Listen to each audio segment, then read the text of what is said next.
one, maghiwa ako dito ng manok. Ayan guys, oh. Hiwa tag manok guys, magkuan ko, magtula ako ng manok dito.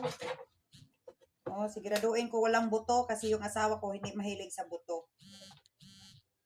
So, yan. Separate ko yung separate ko yung skin. Tignan guys, oh, taba-taba. Taba ng ating pangtula. Oh, tinula ito guys. Tulahin natin itong chicken na ito. Sabaw. Sabaw na manok to guys. Sabaw. Sabawin natin. Oh, nag-ano ako kasi. Tumatalsik siya.